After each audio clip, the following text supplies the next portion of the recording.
আসসালামু আলাইকুম। প্রিয় দর্শক, অন্য মঞ্চের আলাপচারিতায় আপনাদের সকলকে আমন্ত্রণ জানাচ্ছি। 26 জুলাই তারিখে দিল্লিতে শেখ হাসিনা দলের কয়েকজন নেতার সঙ্গে বৈঠকে বসেছিলেন।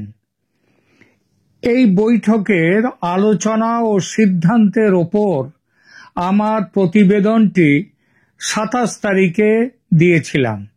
সেখানে যে বিষয়টি সর্বাধিক গুরুত্বের সঙ্গে আলোচনা হয়েছিল ওই মিটিংয়ে, সেটি হলো একটি গভর্নমেন্ট ইন এক্সাইল বা নির্বাসিত সরকার গঠন করা। এই রকম সরকারকে অনেকে প্রবাসী সরকারও বলে থাকেন। অনেক ভাষাবিদ মনে করেন প্রবাসী সরকারের চেয়ে নির্বাসিত সরকার শব্দটি বেশি উপযুক্ত, কেননা প্রবাসী কথাটির অর্থ হলো যে ব্যক্তি নিজের দেশ বা জন্মভূমি ছেড়ে অন্য দেশে থাকেন। এই থাকা স্বেচ্ছায় হয়, বেশিরভাগ ক্ষেত্রে কোনো চাপে পড়ে বাধ্য হয়ে থাকা নয়। কিন্তু নির্বাসিত কথাটি স্বেচ্ছায় দেশ ছেড়ে থাকা বোঝায় না, বাধ্য হয়ে দেশ ছেড়ে যাওয়া বোঝায়। আর কোনো বৈধ সরকারকে তাড়িয়ে দিয়ে যখন দেশের শাসন ক্ষমতা অবৈধভাবে অন্য কেউ দখল করে নেয় এবং তার ফলে বৈধ শাসককে দেশত্যাগ করে অন্য দেশে চলে যেতে হয়, এবং সেই অবস্থায় নির্বাসিত হয়ে যদি তিনি সরকার গঠন করেন, সেই সরকারকে বলা হবে গভর্নমেন্ট ইন এক্সাইল বা নির্বাসিত সরকার।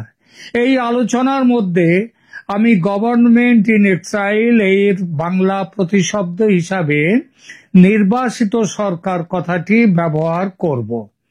পৃথিবীর বহু দেশে নির্বাসিত সরকার ইতিপূর্বে গঠিত হয়েছে।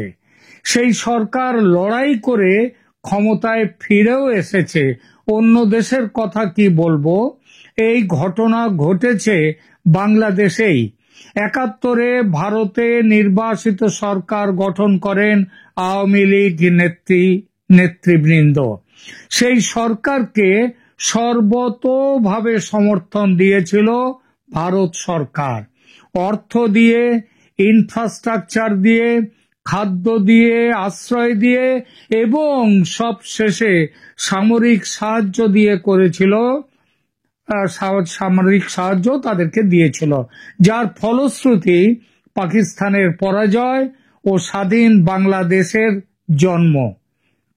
শুনেছি ভারতের তৎকালীন প্রধানমন্ত্রী ইন্দিরা গান্ধী পরামর্শ দিয়েছিলেন নির্বাসিত সরকার গঠনের।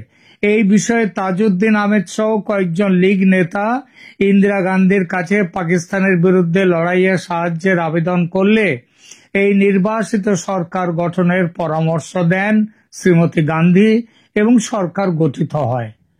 এবং এই সরকার গঠিত হলে পরিমাণে খুব কম হলেও এই সরকার দেশের কোনো কোনো এলাকায় কিন্তু নিজেদের দখল রাখতে পেরেছিল। বাংলাদেশের একটি ইউটিউব চ্যানেল দেখছিলাম, সেখানে শ্রদ্ধেয় ডক্টর নাজমুল আহসান কলিমুল্লাহ সাহেব বক্তব্য রাখছিলেন। মুক্তিযুদ্ধের সময়ের গভর্নমেন্ট ইন এক্সাইল সরকারের প্রসঙ্গ তুলে তিনি জানান, দেশের কিছু এলাকা সেই সরকারের অধীনে ছিল যেখানে পাকিস্তান বাহিনী ঢুকতে পারেনি।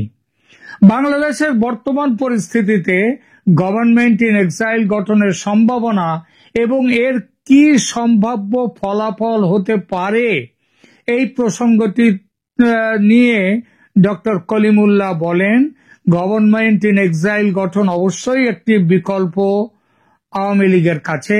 আর এটা গঠিত হলে দেশের যে যে অংশে আওয়ামী লীগের প্রভাব আছে সেখানে তারা ক্ষমতা দখলের চেষ্টা করবে, অন্তত স্থানীয়ভাবে হলেও। এবং তার ফলে কি হবে, দেশ অবশ্যম্ভাবী গৃহযুদ্ধে জড়িয়ে পড়বে। এই সম্ভাবনার কথা ইউনূস সাহেবকে যিনি নিয়োগ দিয়েছিলেন, সেই উপদেষ্টা মাহফুজ আলম ইতিপূর্বে বিভিন্ন সময়ে একাধিকবার এই কথা বলেছেন। ইউনূসের অন্তর্বর্তী সরকার যেভাবে চলছে তাতে এটা হলে, অর্থাৎ শেখ হাসিনাকে তাকে একটা গভর্নমেন্ট ইন এক্সাইল গঠনের বাধ্য করলে গৃহযুদ্ধের সম্ভাবনা এড়ানো যাবে না, প্রকট সম্ভাবনা। আমার মনে হয় শেখ হাসিনা নির্বাসিত সরকার গঠন করতে দেরি করছেন। এই দেরি করার কারণ তিনি ভালোভাবেই জানেন যে এটা গঠিত হলে দেশ গৃহযুদ্ধে জড়িয়ে পড়বে, যেটা তিনি চান না। তাই তিনি অপেক্ষা করছেন। যদি নিশ্চিতভাবে এবং আন্তরিকভাবে সরকার দ্রুত নির্বাচনের অঙ্গীকার করে, যদি সেই নির্বাচন ফ্রি, ফেয়ার অ্যান্ড ইনক্লুসিভ হয়, তাহলে গভর্নমেন্ট ইন এক্সাইল গঠন করে অল আউট লড়াইয়ে যাবেন না শেখ হাসিনা। কারণ সেটা দেশের ভবিষ্যতের পক্ষে খারাপ হবে, এটা আগেই বলেছি। ভারতে থেকে নির্বাচিত সরকার গঠন করলে নিশ্চিতভাবে সামরিক সাহায্য শেখ হাসিনাকে দেবে ভারত, সেই ৭১-এর মতো। আর এই সম্ভাবনা দেখে ভয়ে কাঁপতে শুরু করেছেন মিয়া ইউনূস এবং ওয়াকারুজ্জামান। ইউনূস হঠাৎই বলতে যে শুরু করেছেন যে ৫ দিনের মধ্যে নির্বাচনের ব্যাপারে চূড়ান্ত ঘোষণা দেবেন, সেটা কোনো কাকতালীয় ঘটনা নয়। কারণ খবর তো তিনিও পান, তিনিও রাখছেন।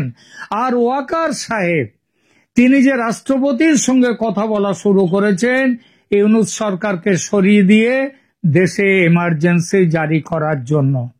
বর্তমান সরকার যে মাৎস্য ন্যায়ের রাজত্ব চালাচ্ছে দেশে, তার অবসান হবে। এটা হলে আওয়ামী লীগের একটা বড় বিজয় কিন্তু হবে। ইউনূস সরকারের ব্যবস্থাপনায় নির্বাচন কখনোই মানবে না আওয়ামী লীগ।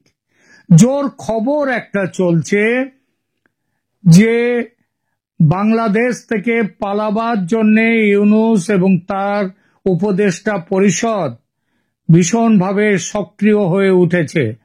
এমন খবরও আসছে যে পাকিস্তানি বিমান বাংলাদেশে এসে ঘাঁটি গেড়ে আছে, যে কোনো মুহূর্তে এই ইউনূসকে এবং উপদেষ্টাদেরকে নিয়ে পাকিস্তানে উড়ে যেতে পারে। যদি দেখা যায় সেটা হচ্ছে না, তাহলে কিন্তু শেখ হাসিনা তিনি যে পথে যাওয়ার কথা, আমি যে কথা বলেছি ২৬ তারিখের ওই গভর্নমেন্ট ইন এক্সাইল তৈরি করা, সেটার পথে কিন্তু তিনি চলে যাবেন। এজন্য ২ মাস ৬ মাস আর অপেক্ষা করবেন না তিনি। যা হওয়ার এই আগস্টেই হবে।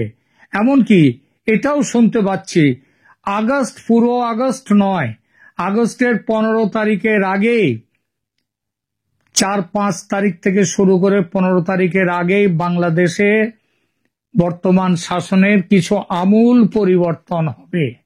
এটা হলে দেশ গৃহযুদ্ধের বড় বিপর্যয় থেকে রক্ষা পাবে। আর যদি সেনাপ্রধান ওয়াকারুজ্জামান তার বেইমানির খেলায় লিপ্ত থাকেন, তিনি তো যখন যার কাছে যান তখন তার মতো করে নিজের চেহারাটাকে দেখান, তিনি যেটা চান তার মতো করে দেখান। যখন ভারতীয় সেনাদের কাছে, ভারতীয় সেনা প্রধানের সঙ্গে কথা বলেন, তখন তিনি যেন মনে হচ্ছে ভারতের কাছে। তিনি যখন এর সাথে ইউনূসের সাথে কথা বলেন, তখন তিনি ইউনূসের কাছে। তিনি যখন আবার এই যাত্রা দলের বিবেকের মতো কথা বলেন, তখন মনে হয় যে তিনি হচ্ছেন দেশকে রক্ষা করবার জন্য রয়েছেন। কিন্তু তার আসল চেহারাটা বেরিয়ে গিয়েছে ওই গোপালগঞ্জের ঘটনায়, যেখানে যাদের সঙ্গে তার প্রচন্ড বিরোধ বলে বলা হয়, যে নাহিদ, সার্জিস, হাসনাত, এদের রক্ষা, পাটোয়ারি, এদের রক্ষা করার জন্যে তিনি জনসাধারণের ওপরে গুলি চালাবার নির্দেশ দিয়েছিলেন। অনেকে বলতেই পারেন এই গুলি চালাবার নির্দেশ তিনি দেননি, দিয়েছেন যশোর ক্যান্টনমেন্টের প্রধান যিনি রয়েছেন, দায়িত্ব যার উপরে, সেই জামাতি যে মেজর জেনারেল, তিনি দিয়েছেন এই নির্দেশ। আমি এটা বিশ্বাস করি না। ওয়াকারুজ্জামান নিজে জামাতি, তিনি নিজে আওয়ামী লীগ বিরোধী, তিনি এইগুলো সমস্ত কিছু তার কথা তিনিই করেছেন। এবার যদি দেখা যায় যে আবার যদি সেনাপ্রধান ওয়াকারুজ্জামান ওই যেটা বললাম তার বেইমানির খেলায় লিপ্ত থাকেন, তাহলে কিন্তু দেশ মহা সংকটে পড়তে বাধ্য। কারণ দেশের একটা বাচ্চা পর্যন্ত জানে হাসিনা সরকারের পতন হয়েছে সেনার বেইমানিতে, অবৈধ ইউনূস সরকার ক্ষমতায় টিকে আছে সেটাও সেনার দৌলতে।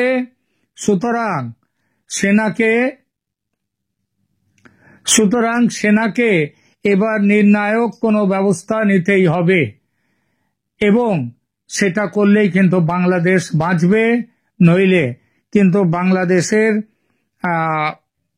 কাছে সামনে সমূহ বিপদ। আগামী কয়েকটা দিন বাংলাদেশের পক্ষে খুব কি বলবো, ভয়ঙ্কর দিনও হতে পারে, ভালো দিনও হতে পারে, খারাপ দিনও হতে পারে। আমরা অপেক্ষা করব কি হয় বাংলাদেশে। এখনকার মতো এখানেই রাখছি, ভালো থাকবেন, ধন্যবাদ।